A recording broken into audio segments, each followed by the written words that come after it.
Hi beautiful people over there. Today I have a question for you. What is the most difficult job you ever did? Today I want to share with you the most challenging project I had in the last 14 years of career. So let me show you what happened. We got a task to invent a new design for Chinese bed covers. That would be a new taste that picky young people would love it. So we had to adopt the traditional Chinese taste on millennial generation.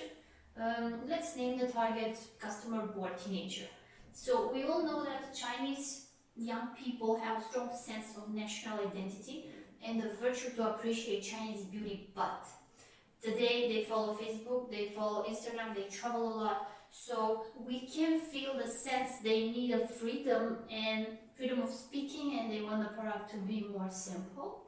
The DNA will still remain Chinese but modified into simple, which means we're going to remove the complex detail from the design, and we get outdoor feeling and clinical design for this. Then the new line needs to be rebellion, to be more unexpected and asymmetrical, which means we take dreamy designs and take feeling, and they need to be easy, like quick joy, no ironing, to don't get dirty that easily, so more primitive and savage feeling. Every project starts with an exploration, we know, but you need to know what are you looking for. So I want you to imagine this like having a GPS. And you know where you want to go, but you don't know exactly what roadmap will take you there. So chances are you will eventually get there, but it will take you a lot longer, and if you're going to make a detours and it will be a lot harder, then that's not the right choice. The initial task was to give the client ready designs how the bed should look like.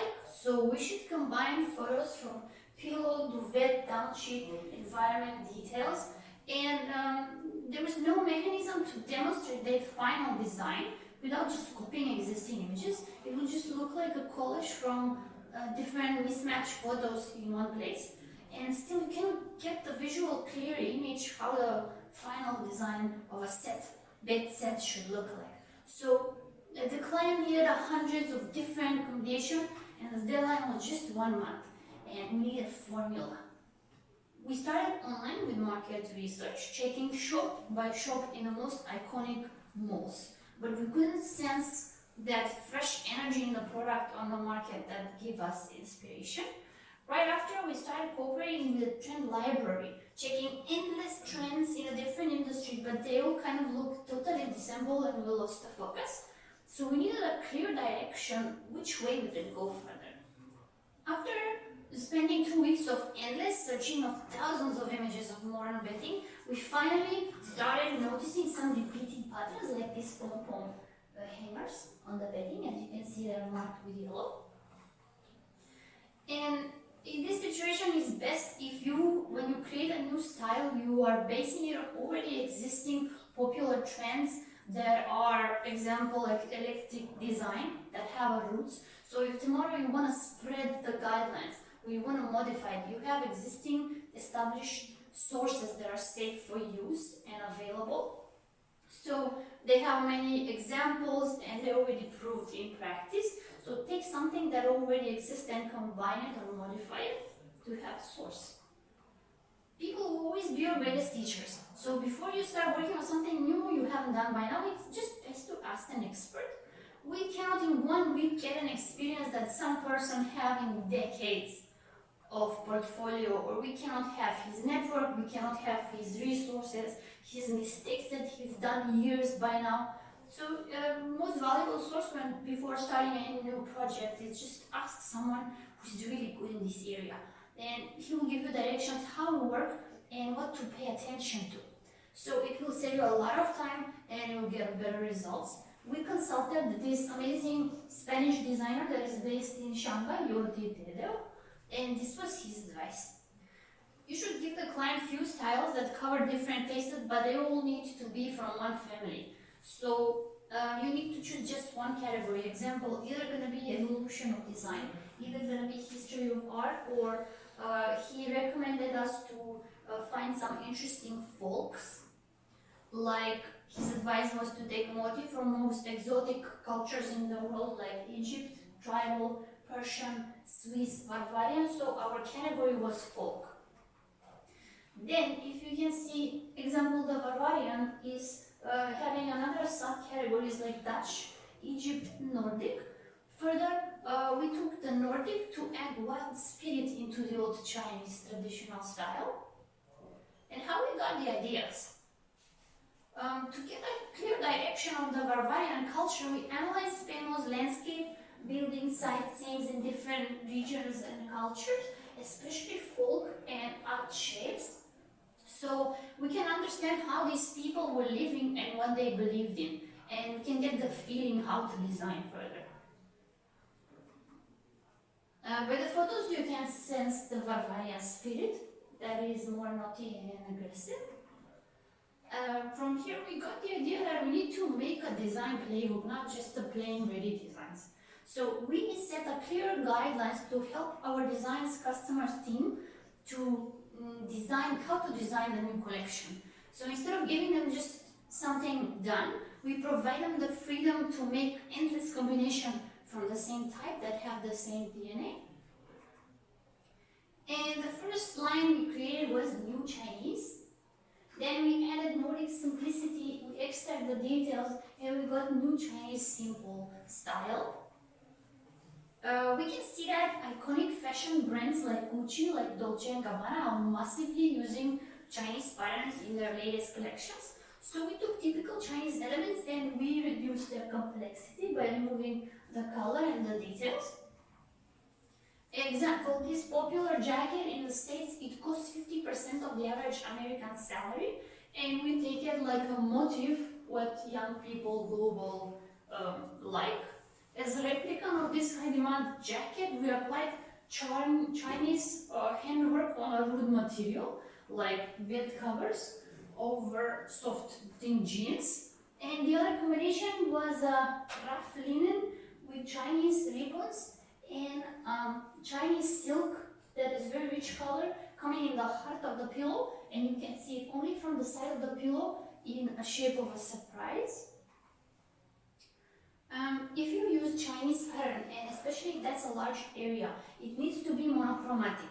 For example, this blue fish, it goes to this rough textile made of Texas. So it goes like blue on blue to be more subtle and to still have that Chinese gene. So in Chinese, if Chinese pattern is full color, should be hidden in a form of surprise or only one element, either the inner side of the duvet, either the side of the pillow or the down cover. So when you open the bed, only then you see like a colorful impression. This style now, it shows everything that is like in general covered with the trends, like a general guidelines. And the new Chinese style was inspired by Boho, by punk, by cosplay to give it a young spirit to this line. And casual materials were used like cotton, like linen, with a little bit of silk. And you can see a variety of details like pom-pom to ruffle and Chinese ribbons. So finally, after all research, we wrote a textual guidelines, what can and what cannot be done. New Chinese trend was born. So neo-traditional Chinese pattern applied on a modern background, respecting minimalism and a concept of surprise. Example, to be international, the brand needs to avoid religious symbols like Buda, Chinese letters, and big dragons in the pattern. Because our client is a global brand, and the taste needs to be adopted also in the Western market, except in Chinese young people. So example, lace can be applied partially on one part of the element, so either pillow, either bed sheet or cover. So Chinese heavy pattern is allowed to be applied on details like this button. These pom-pom hangers are removable, so you give the freedom of the customer to make the design more simple and to make it different. Ruffles and tulle are used just on one element of the bedding to be more simple. Thin and thick ribbons are directly stolen from the Chinese folk, and the sense of exclusivity we can also achieve with adding a very simple golden element that can be covered with a Chinese pattern. If you can see the details here, but it needs to be like gold on gold. It's like embossed, you cannot see the color. New Chinese style is intended to be support for busy people with tight schedule and kids at home. So the surfaces are minimal and tidy. It's not that heavy Chinese design like the cover goes to the floor. It's more minimal. It just covers the upper layer of the bedding, and it saves material and collects less dust, because today we know that every third person is allergic on dust mites. For decorating the interior in selling salons, we recommended the client abundance of plants. So literally, if a client comes into the salon, it feels like it's gonna sleep in a small jungle. At the end, we show integrated feeling, how the whole set will look like when it can be assembled in one place. And repeating the same process that we already seen, we developed 6 new lines from the same generation, like new series, new luxury series, new elegant series, new classic design, and new pastoral series, and the new Chinese that we already saw. And this wasn't a one-time project. We felt we need to develop the new design intelligence with the ability to renew and lead new directions, relationships, and infect the trendsetters with a new subculture. That's how we establish a global new aesthetic laboratory, where this is an experimental room for design researchers. What is exactly new aesthetics? You make a shareable native product that is based on modern network culture, and it's collectively intelligence. It's open source based amateurs who really use the product, so it's basically the taste of your customers. Still, it remains people-based design, or design made for humans. I hope this video helped you. Bye for now, and see you soon.